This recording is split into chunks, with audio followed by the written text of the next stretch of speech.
Good afternoon. Can I welcome everyone to the 8th meeting of the Justice-Sub-Committee on Policing? Can I ask everyone to switch off mobile phones and other electronic devices completely as they interfere with the broadcasting system, even when they're switched to silent? No apologies have been received. And I welcome Rod Campbell, who's come along to this meeting. Item on the agenda, ICT provision. This is our first item of business, written responses to the questions we posed on key issues arising during evidence on ICT provision have been received from the SPA and Police Scotland. These were circulated to members yesterday and are published on the web, and hard copies have been tabled. And I welcome the meeting Vic Emery, Chair of the SPA, and Sir Stephen House, Chief Constable, Police Scotland, and congratulate you on your award. And I'm going to call you Chief Constable because I think that that's easier than any of the other forms of address. Given the time available today, I'd like to keep our evidence session on ICT provision to around 30 minutes. That's if you're happy about that. I'm getting looks. Are you happy about that? Are you not happy, but you seem to agree? To allow enough time for our second item on recent developments, I'd never be grateful if we could avoid unnecessary, lengthy questions and answers. And although we've got dispensation to sit just now when Parliament is, I think, still sitting, that only extends to 2:10 p.m. So we must conclude our business by then, even if it's just microphones switched off. You understand the timetable now? I know it's tight, but it keeps us focused. Questions from members, please. I've got 1, 2, 3. So that's Kevin, Margaret, and then John Finney. Convener, I'll be quick as I can, and it's my questions are round about the I6 project, which I believe was being discussed at yesterday's SPA board meeting. I'd like the Chair and the Chief to update us on that if it's possible. I'd also ask them how much the I6 project is projected to cost and what cash and efficiency savings it is projected to deliver over its lifetime. Can you also highlight the operational benefits? Do one at a time. I'm just trying to get them on, Convener. You'll get them all in, I'll let you in. So what your first one is? I6 was discussed yesterday at the board. Could you provide an update, please, gentlemen? Yes, I6 was discussed at the board yesterday, and it was approved to go forward to the Scottish Government for agreement. I believe there is a meeting today to discuss the best way to do that. There was a thorough examination. The board yesterday had a closed session where we could deal with the commercial matters, to deal with the contractor itself, because they are commercially confidential and couldn't be discussed in public.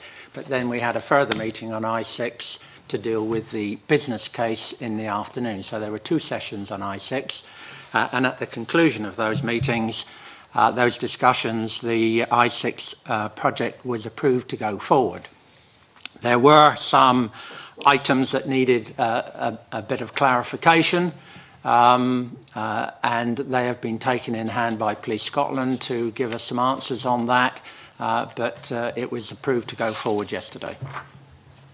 I don't know if the Chief has got anything to add. I'm asking people just to self-nominate, so if you wish to come in, just do so. Chair, I don't have a great deal to add. I mean, just for accuracy's sake, I wasn't in the pre-meet that discussed the full business case of I6 because I unfortunately had other commitments. Neil Richardson did that, but I was in the authority meeting where it was discussed in public. I agree entirely with what Vic has mentioned in terms of the status of it. Convener, can I ask how much I6 is projected to cost and the cash and efficiency savings it's projected to deliver over its lifetime? The financial case is projected over the next 10 years to cost about 46 million.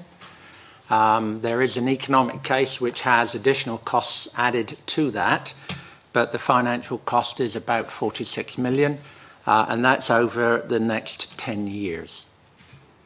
And the efficiency savings? The efficiency savings from maybe the Chief Constable will know, but it's about 61.69 million.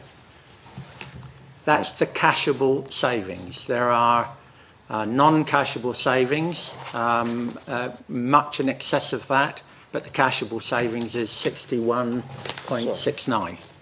Yeah, Chair, if it's of use, I mean, I'm only saying this because I've got the table in front of me. The cashable savings are, as stated, just over 61 million, and the total in terms of cashable and non-cashable is reckoned to be 218 million again over 10 years.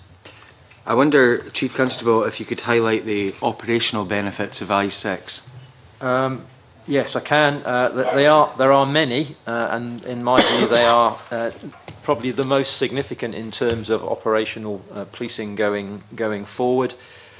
For example, in terms of crime recording, it will put onto a single system the legacy 8 forces and other agencies across Scotland. At the moment, they are on a variety of different crime systems. The Strathclyde legacy one is decades old and should have been replaced some while ago. The decision was taken in Strathclyde not to replace, but to wait for what we hoped would be I6.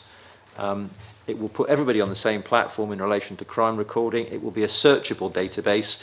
So, for example, coming right up to date, it will allow us to pay far more attention to our obligations to victims than we can currently do on our existing IT. So, for example, on the existing Strathclyde, but on most of the other existing crime recording systems, you can't actually comply with the new or the upcoming legislation on victims because it doesn't have the fields to do that, because it's such an old, they're all such old systems.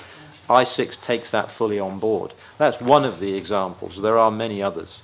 Convener, finally, I've talked previously about platform and the failure, and obviously the platform report was published last week, which was pretty critical of that project.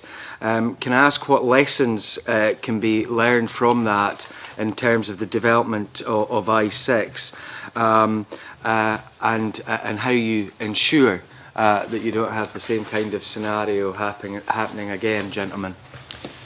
Chair, I'm happy to take a shot at that. I mean, I6 was commissioned in 2006, and it was of its time. It effectively was designed to bring together the 10 constituent forces and agencies onto a single platform, as it suggests. To a large extent, that was overtaken by events, in that we are now one organisation anyway.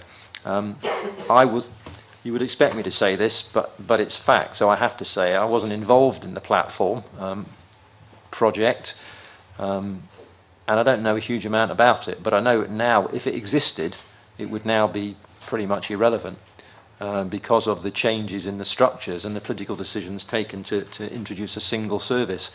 Again, I can't say in terms of what it was that went wrong. I can say in terms of programme assurance for I6 that it's been through a Gateway 2 check, a health check review midpoint, and then a Gateway 3 review as recently as the 13th of March this year, which was the investment decision point.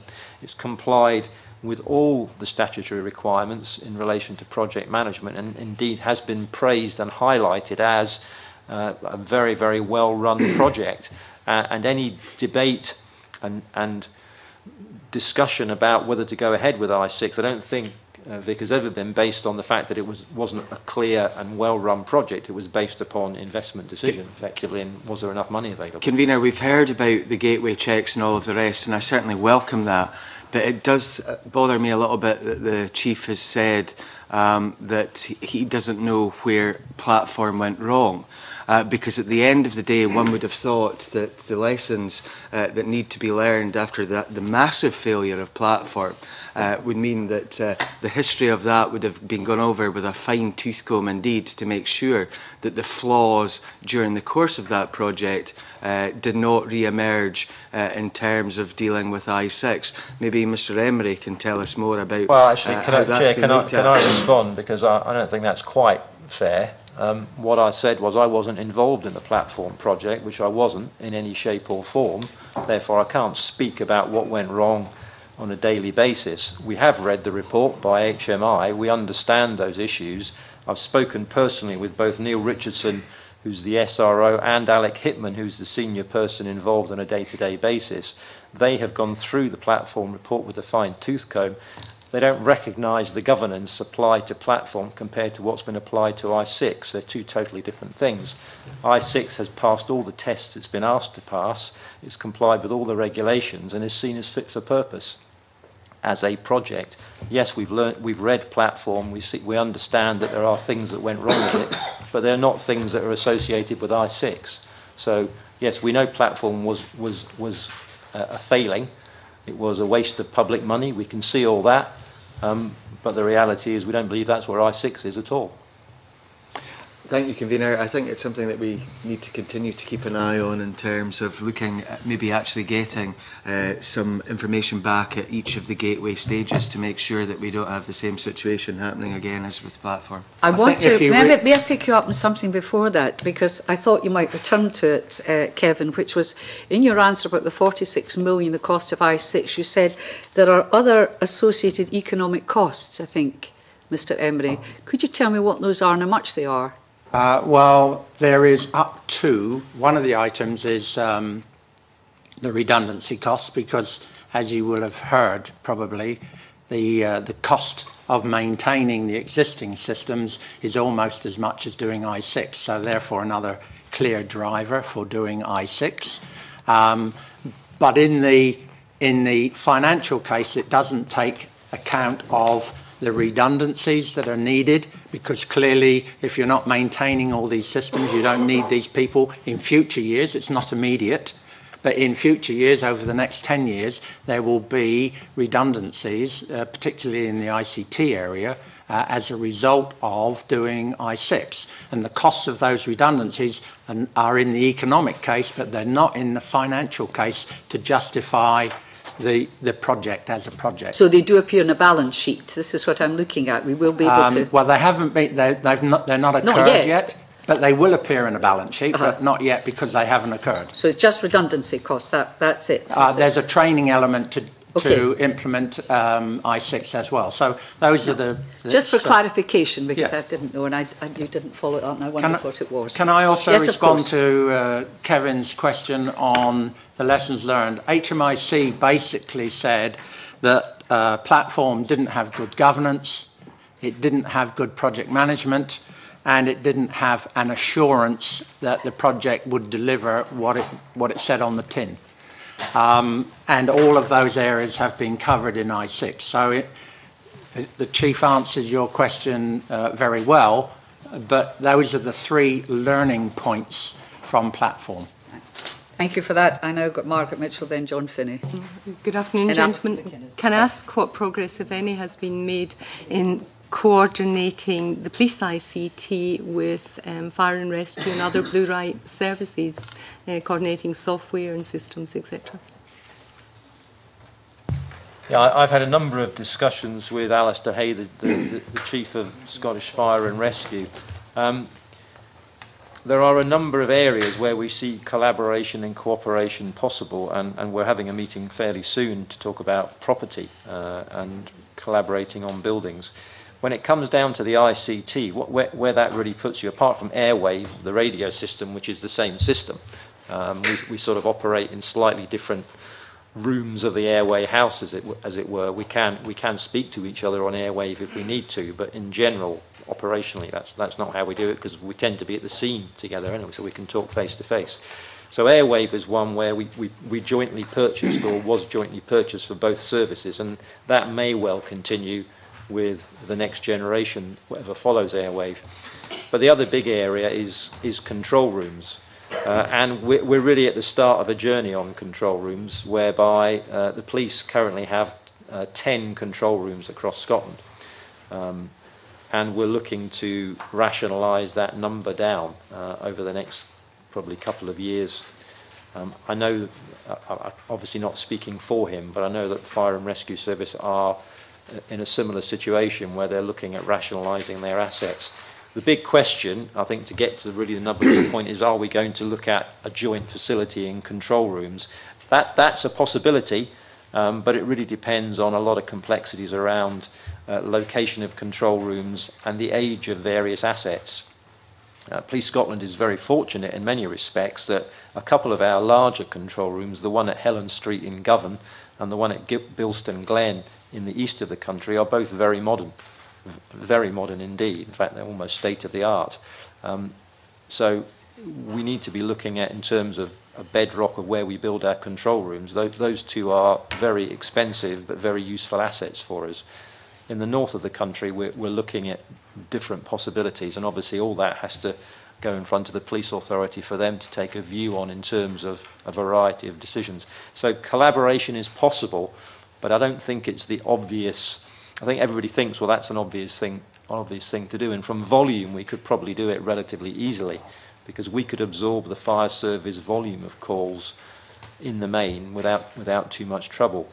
But it's really about what asset they have, what asset we have, and where it's all located around the country, and that's what we're talking about when I mentioned we're meeting soon to talk about property issues. What would be your ideal scenario if there weren't any problems in the way? Well, I think the ideal scenario, if you were starting from a completely blank page, you would be looking at a number of initiatives whereby you could have a joint emergency services control room, but it would also reach out into non-emergency services. So, for example, in the legacy Northern Constabulary, their control room has a contract with Highlands and Islands Council whereby they handle the out-of-hours calls for Highlands and Islands Council.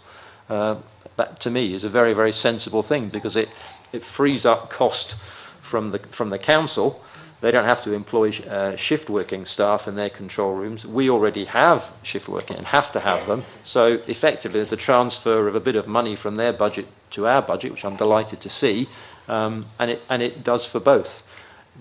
That is something we could look at across the rest of the country quite widely if we were in an ideal scenario. And that's something we are exploring with a number of councils.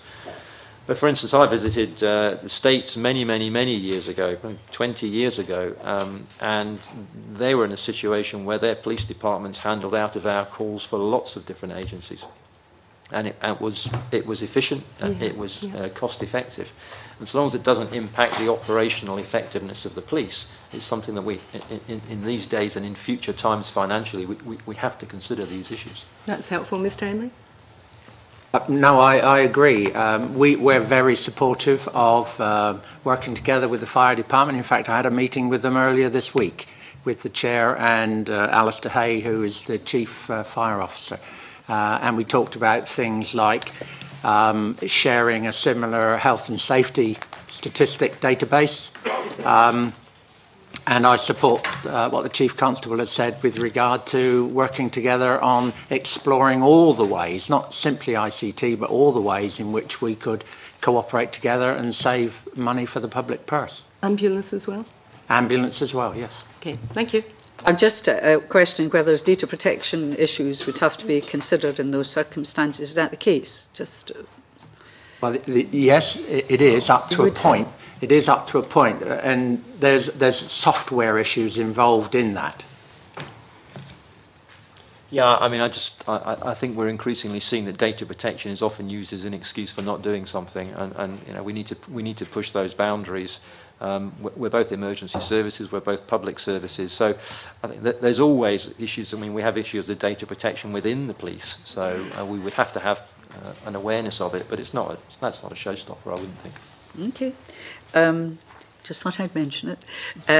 With my ex-lawyer's hat on, John Ferry, then Graham Pearson, then Alison McInnes. Thank you, Convener. Good afternoon, gentlemen, and thanks for your detailed responses. You'll recall that I raised the issue of consultation, which you both respond to, and I'm very happy with Mr Emery's response in relation to that. Chief Constable, not to labour the point, if I quote you just for the record here, plans are in place for regular and active consultation with unions and staff associations about the future change outcomes of the programme.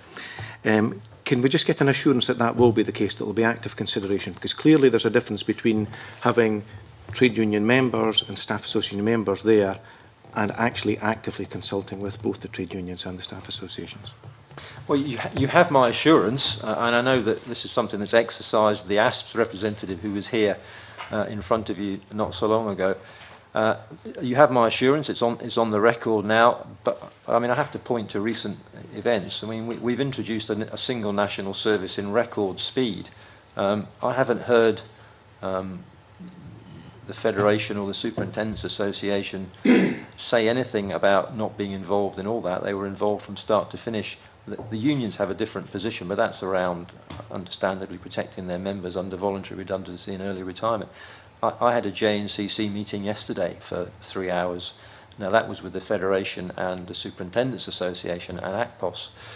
or whatever's left of ACPOS, in other words, Police Scotland, there will be another one coming up fairly soon with the unions. Both parties prefer if they are separate because their interests don't always align. But we are already into a programme of meeting regularly with them. We've set up a number of working groups, and I know from talking to Neil Richardson and Alec Hitman that one of the issues that they are looking at is a redesign of our governance, because we have to make sure that that's fit for purpose and that the police authority is happy with our governance before they put their governance on us. So yes, the assurance is there, but I think the experience shows that that's what we will do anyway. But of course, that's not what we heard in relation specifically to this. I don't think there was any suggestion that there hadn't been other than active involvement in the coming together, if you like. But with regards to the specifics of this, where there is a statutory obligation due to any substantive changes in the workplace for both of these, well, for the three organisations to be actively involved. So I'm reassured by that. I think we'll just leave it at that. I have a couple of further ones, if I may, Convener, please. And it is about the transitional arrangements, and it's for both the gentlemen here. We have a system which is frailties, as we've heard. We're moving to a new system. Are you able to explain how the transition between these two works? I mean, literally a switch changed on changeover day, or is it more involved than that? Well, I can attempt to answer that. Are you referring to the 1st of April? No, I'm referring to the new system that we've been discussing there and when it would come into play and how that well, would... it will come in, well, I'll ask the Chief Constable to address that, but it will come in progressively. It's a 10-year programme. And the majority of the return on the revenue part of it is in, I think, 3 years. And I think the return on the capital element is about 10 years or 11 years. I can't quite remember the business case, but those are the returns on the two funding streams. But it will take probably about 2 or 3 years to get it up and running fully. But more detail the Chief can refer to. Yeah, thanks very much. In terms of the implementation, if we get governmental approval, if it's signed, and my understanding is the contract has to be signed within the next 36 hours. If we get that, then following a conversation I had with Alec Hitman on the phone on the way over here, we will have quotes, feet on the ground, close quotes from the supplier on Monday. And implementation and the design will begin in terms of discussing with, actually the main piece of work here is discussing with the users, the police officers and the support staff, how their systems and processes will work with the new technology. Implementation, it would be switched on or start to be switched on in phases from 2015. There is a delay, of course, but there is a stop process for the Commonwealth Games, where we have to freeze everything in terms of ICT and ICT development for a period so that we get through the Commonwealth Games successfully. We'll then start again, but that won't be much of an issue. It should start to come online in 2015. Okay, thank you. And finally, it's an issue that you raised, Mr Emery, and it was about redundancies. Scottish Government tell us they have a no redundancy policy. No compulsory redundancies, I should say, yes. Thank you. Redeployment will be considered in advance of any redundancy, is that correct? Oh, absolutely. We try and retrain and redeploy everyone that we can, and we are not challenging at all the compulsory redundancy issue that's mandated by the Scottish Government. So any redundancies would be on a voluntary basis. And the individuals that you refer to, their role, if I understood you right, was the maintenance, and presumably the new system will be required maintenance too. Can you confirm whether that would be in-house maintenance, or would the supplier, would it be externally sourced? Perhaps you can answer that one, Steve. I think the answer is it's a bit of a mix of that. I mean, I think as we know, contractors tend to make a lot of their money out of the year-on-year maintenance for the system. So there will be some, I think, from the supplier, but some would be done in-house with our own ICT people. And, well, is there an opportunity within that to come to an arrangement with the external provider that, if possible, existing staff are used to service? I think you're getting to a level of detail on the contract that I'm not Could you perhaps come back to us on that then? Well, absolutely. I don't want to Thank you. mislead you by taking a guess at that, so let me come back to you on that one. Okay, thank you very much. Thank you. I've got Graham Pearson, then Alison. Good afternoon. I've got 4 areas that I wanted to try and cover. The first one is about responsibility for the oversight of ICT delivery with Police Scotland. Will the board still maintain hands-on oversight and governance of the various stages in terms of the contract, the implementation stages and so forth? You mentioned there's a discussion today with government. Will the board be playing a part in that discussion as a Police Scotland? The discussion today is about the funding and the funding streams. The SPA is not a part of that, although we've given our acknowledgement to the meeting going ahead, but we're not party to that meeting per se. Well, I mentioned earlier when the first question was raised by Kevin on I6 that there were 1 or 2 items that needed to be clarified in our approval of that, and one of them is to strengthen up the governance of the project. Mm-hmm. And whilst I'm sure we'll get onto it in a minute, the ICT organisation going forward will report into Police Scotland. There will be a governance role for the SPA in that, and the SPA will also be asking for assurances as we go forward. You know, the Chief Information Officer has already written an assurance statement for us to get to this point, and we will continue to use that facility going forward. So we will be a part of the governance structure. How that is shaped at the moment, that's one of the actions that we've asked to go away and come back to us on. In that connection, who is the accountable officer for policing in Scotland? The accountable officer from a financial point of view, if that's the way you're talking about it, it will be... Can I just say, I want to, you get to answer those questions, but I want to get through the ICT on its own, but you've slipped. No, this is part of it. So, because at the end of the day, the accountable officer will be responsible for signing off the financial arrangements for this contract. Well, the board have agreed the financial arrangements for this contract, and the accountable officer is, by statute, the chief executive of the SPA. That's fine. You mentioned the report in terms of performance management, and you talked about the 3 lessons to be learned for the key lessons. I think on page 19 it talks about the key risk to successful delivery and achieving the savings is about business change processes.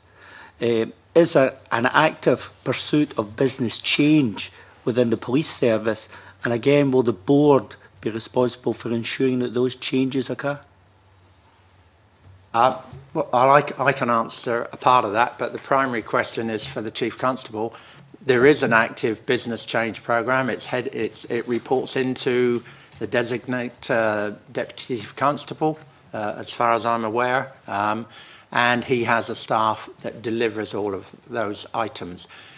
As a board, we asked yesterday for what the strategies are for all of those items that will require change: fleet, ICT, assets, property, etc., because they all have an effect on the finances at the end of the day. So the work will be done and controlled by Police Service of Scotland, but we will have a role in making sure that the efficiencies and the service is delivered. But I think before the Chief Constable comes on, I think there's an understanding that if you merely put the ICT on current practices, then the kind of savings that we're looking for won't be achieved. So is that part of your plan, Chief Constable? Yeah, absolutely is. I mean, the way we will market this within the organisation is actually, this is not an ICT project. This is a change programme. I think we have, within the police service, we have bad experiences with ICT and platform, but we have, on the contrary, some very good experiences with change programmes where it deals with the processes that our people go through. I mean, it's just probably worth emphasising for people that I6 itself will cover 80% of the current operational police activity. So this is absolutely massive as far as the organisation is concerned. So I mean the subsystems of it are, the 6 are crime, vulnerable persons, criminal justice, custody, missing persons and productions and property. I've just reeled off probably 80% of policing work there. It's absolutely essential that we redesign the processes first and say, right, here are the processes, we now want you to put an ICT front end on these processes. The other way round will simply mean that the company that is delivering this will design Police Scotland. And we don't want that. It has to be the other way around. And will part of that examination seek to enable officers to download information from locations using mobile data, or is that a step too far for you at this stage? It is certainly compatible with mobile data, and I've been having a very interesting conversation. You saw me as you came into the room with a couple of people from Mobile Data who have already got pilots working within Police Scotland in different parts of the country. I think you're probably well aware of those. I am assured by a number of people that it's completely compatible with that, but it's not currently included in the cost. That's going to be an extra element. I think it's an element which for the future will be undeniable, because there's thousands of cops around Scotland who've already got a taste for doing it, and it's a much, much easier way of working. But at the moment, that's not factored into the costs. The mobile data is a mechanism of uploading data and downloading data for efficient operation of the operative, but it relies heavily that the core data within the system is accurate and up to date, and I6 does just that. So mobile data is very good, and it's a step forward, but I6 is the core to make sure all the data is okay before you move to there. And final thing, and I'm sorry to labour this, but having read the performance platform report, can we get an assurance that copies of it will be printed and nailed onto the desks of those who do I6 so they read it every morning? Because although we're talking about in single figure millions here, the prospects are really dangerous if we don't get this right for the future. Well, if I say, Chair, I fully take on board the comment. If I say, I mean, I've already given an assurance on the record to the police authority yesterday afternoon when they met in Lockerbie, that we will be keeping this under the tightest governance. I'm sure they will be as well. The reality is that both Neil Richardson and I understand how crucial this is for the future of policing and how important it is to the success of the organisation. So it's something that we will quite clearly be passionately involved in from now on.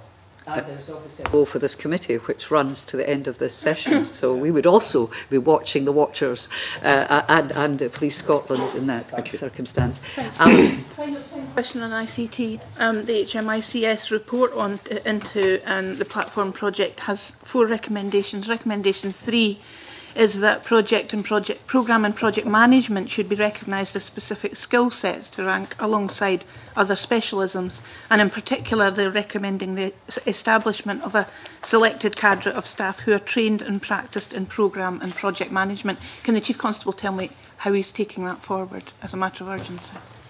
Well, we already have a number of senior officers who are fully up to speed and trained in the correct methodology for the management of projects and programmes, and I'm happy to say that if we have to train more, then we will do. But I have to go back to the experience. The I6, and I know we're at a relatively early stage in terms of delivery, but Neil Richardson and Alec Hitman have been working on this probably for the past 4 years. They've headed this up, and they've got through every single loophole, hurdle, test that has been put in their path. They've convinced a vast number of stakeholders that at a time of very, very tight public money, this is worth spending a huge amount of money on. I mean, I may say so, I believe they've convinced some very senior civil servants and politicians. The Crown Office is behind this, so the criminal justice system, the prison service are all lining up with this. They've been through a huge amount of work to do that. They would not have achieved that were they not at the top of their game in relation to managing programmes, and they have passed all the tests. And as I say, they have been complimented on the way this programme has been run. Neil will not be departing, because the sort of person he is, he wouldn't want to. He will want to deliver this, and the same will be true of Alec Hitman. So they will stay with this. Hopefully I'll be staying with it as well, and we will have an oversight of it, and that oversight will be also provided by the police authority and yourselves, and I've no doubt the Scottish Parliament in due course as well. Okay. Convener, would you want me to roll into the next set? I'm happy if that's us concluded on that. Going on to the second item to do with recent developments, which will focus on the recent announcements regarding changes to governance arrangements to SPA senior staff. So, Alison, you're in there with your foot in the door first. Okay. Well, Margaret to follow. Mr Emery, you must be feeling kind of battered and bruised over these recent developments. Not at all. Not at all. Okay. Let's get clear in my mind the timeline. Can you tell us when you knew that Andrea Quinn was not going to apply for the permanent chief executive post? Andrea, well, let's just backtrack a moment. Back in November, when the SPA was formed, we had no leadership at an executive level. Andrea Quinn, at that time, was the chief executive of the SPSA, and I prevailed upon her goodness to come across and work on an interim basis with the SPA. Her substantive role as the chief executive of the SPSA came to an end on the 31st of March this year. In December of last year, because there were a large number of executives that needed to exit the business, the board agreed a voluntary redundancy scheme, and a part of that was an executive severance package, which was embodied within the voluntary redundancy scheme.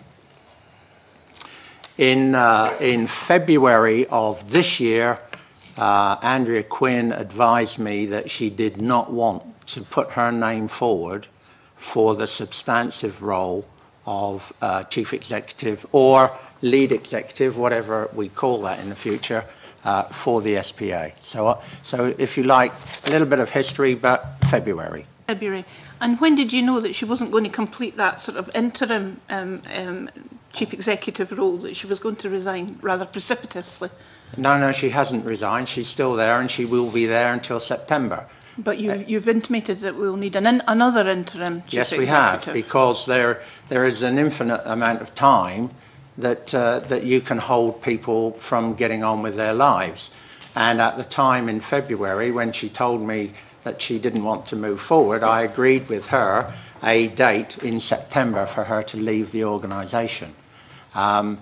With time moving on, and with our new look at the way we want to work, there is a possibility that we will not have a lead executive for a period after she leaves, because we are desperate to get on and advertise for a permanent position, and we need to, the work we need to do over the next 2 months, which will be brought to the August board meeting, will define that role a little better than it had previously been done.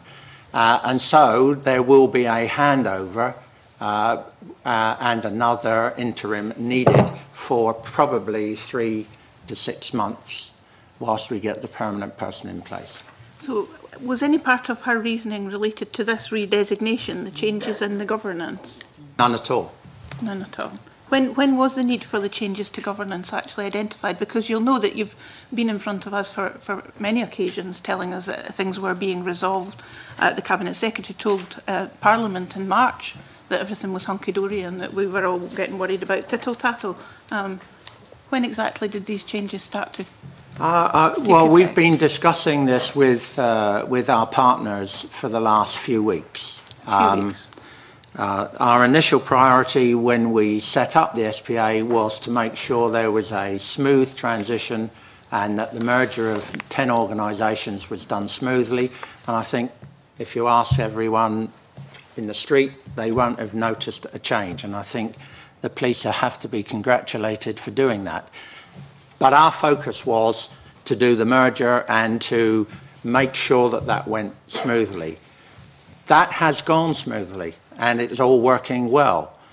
There are obviously lots of things to do, but we need to turn our attention now to reform, not merger, and we then need to not get involved in the day-to-day policing operation in terms of the support services that the Chief Constable needs. And so we've made a conscious decision in consultation with HMIC and the Scottish Government and the Police Service of Scotland that we will now, from now on, concentrate on governance, policy and strategy and scrutiny rather than providing some of the services that we had done in the beginning. And we don't want to hog it, but maybe one final question, and maybe we'd be interested to hear the Chief Constable's views. We've been told that SPA members considered and agreed this position, this next phase governance approach, as the foundation for the strategic policy direction and the new governance. When did they agree that? They agreed that formally yesterday at the board meeting. Yes, but we were told that in advance of that, and indeed we've been told that. In terms of your SPA statement that we received last week, so not at the board. When did they agree? Well, a team was put together comprising of executive members of the SPA and the board of the SPA, and they worked through the new arrangements over the last, as I've said to you previously, over the last 2 or 3 weeks, maybe 4 weeks. And that was presented to the board at large yesterday, and it was agreed. Okay, thank you. And we're now in a situation where we've got potentially 3 interim senior officials working for a period of time. Why wasn't it, or why didn't the SPA make moves to appoint a permanent CEO when you knew Andrea Quinn would be leaving as far back as February?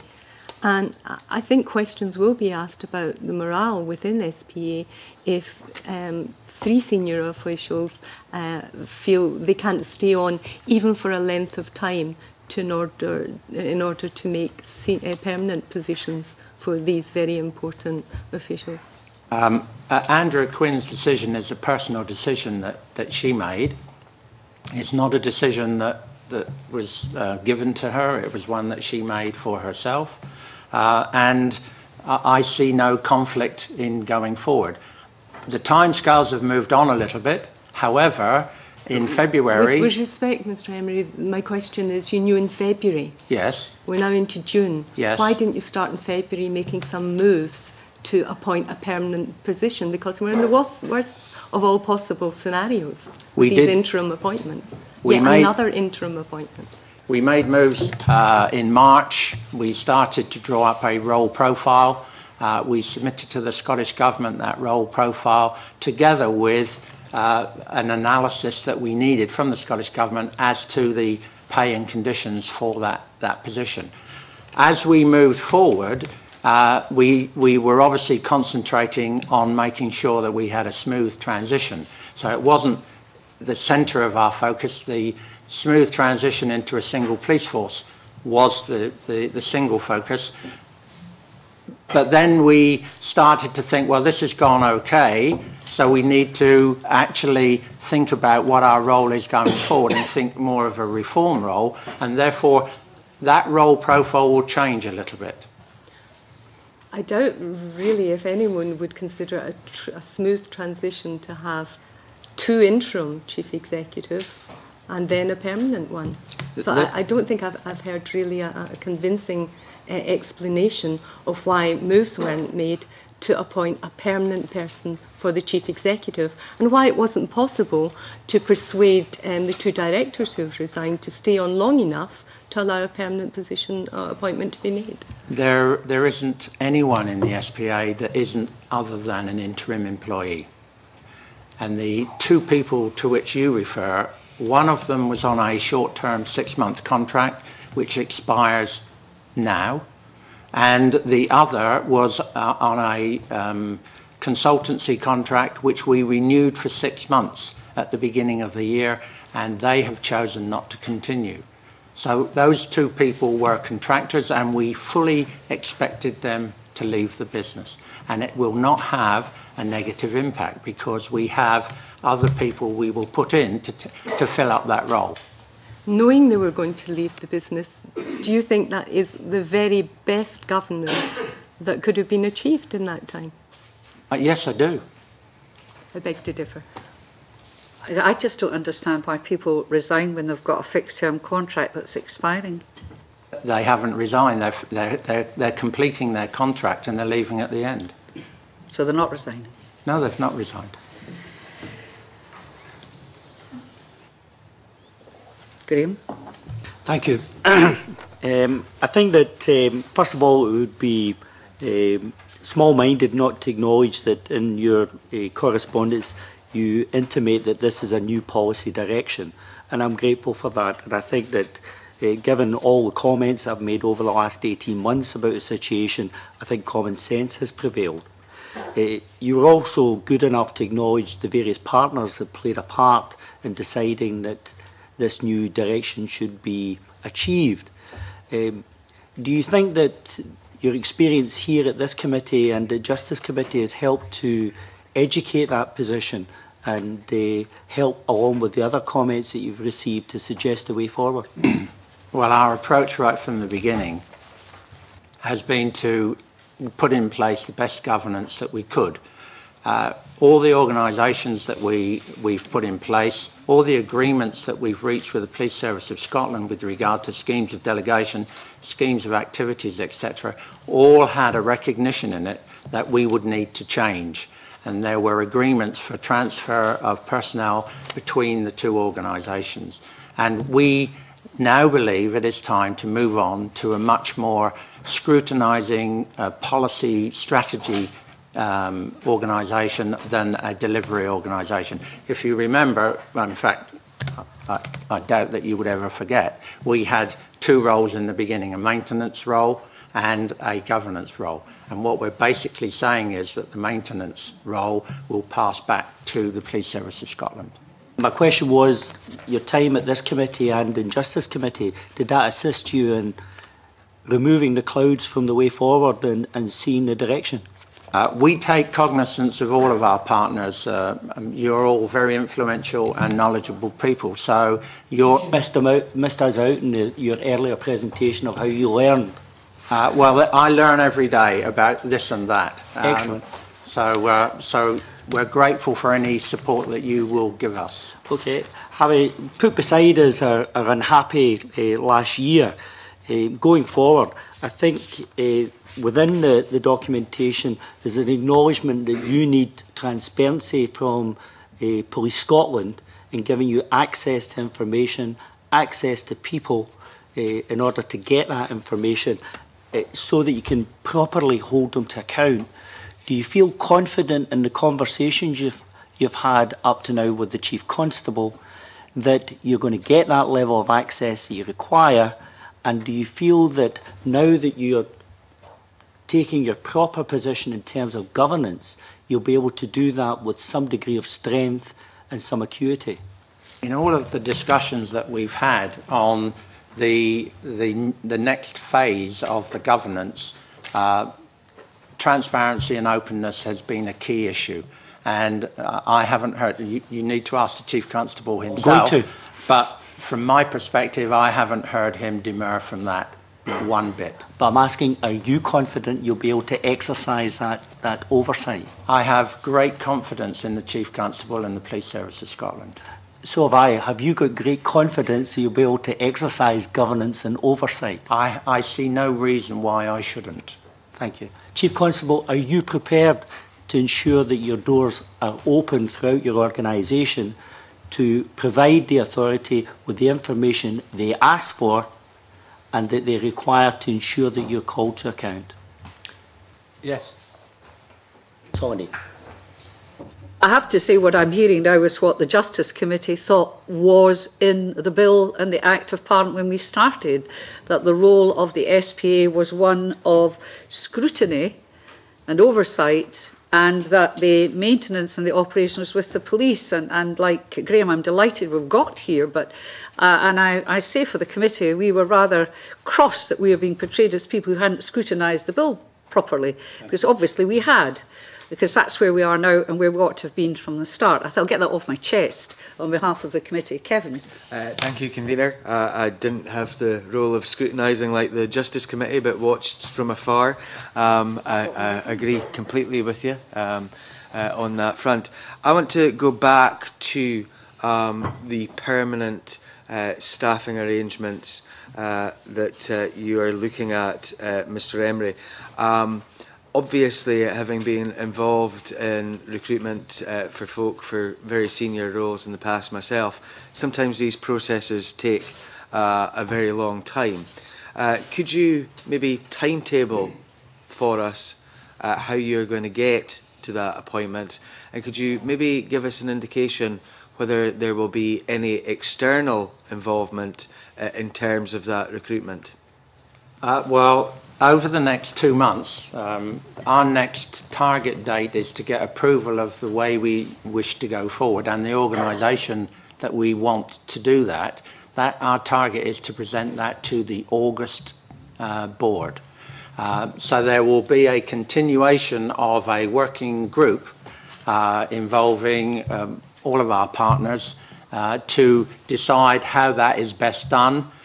In the meantime, an advertisement has gone out internally and externally for an interim chief executive, because we recognise the point that you've well made, which is sometimes this takes some time to get in place, and we are anticipating a 6-month turnaround, which is why we need someone to fill in after Andrea leaves. Convener, I don't have a difficulty with having 2 interims. I've seen it happen in the past where somebody had to move on elsewhere for very good reasons.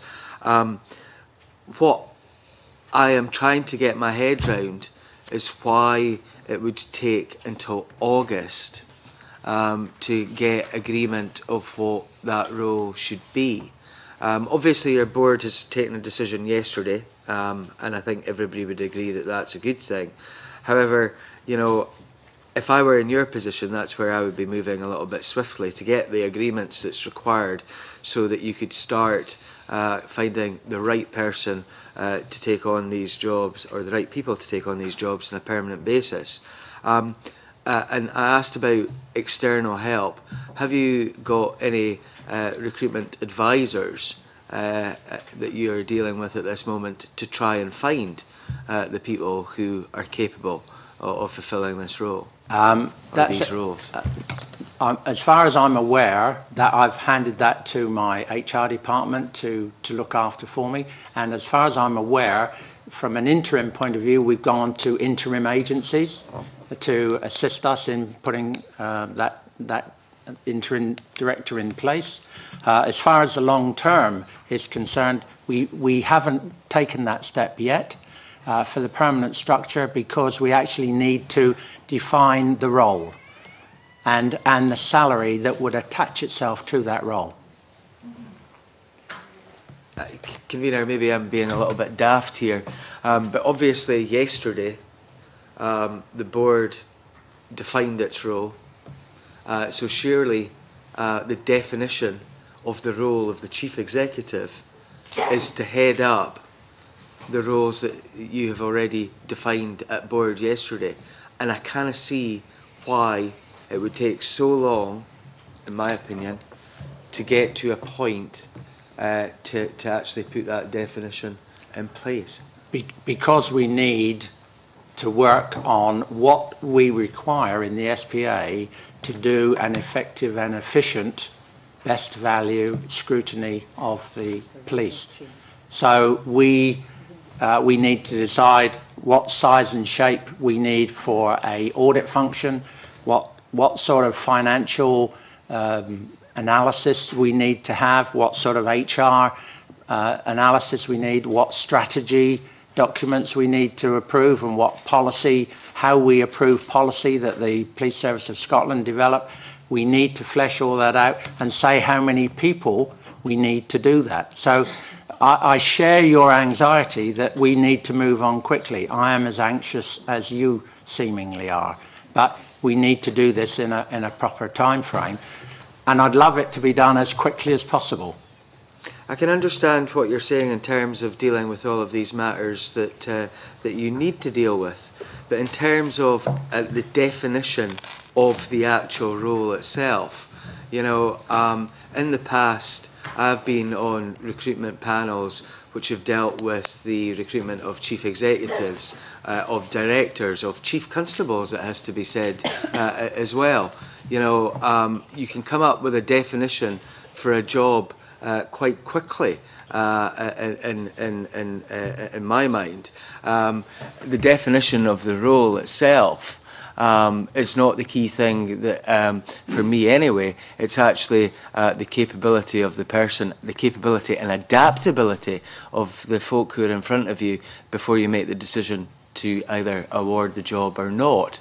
I really can't get my head round at all why it would take so long to define the role.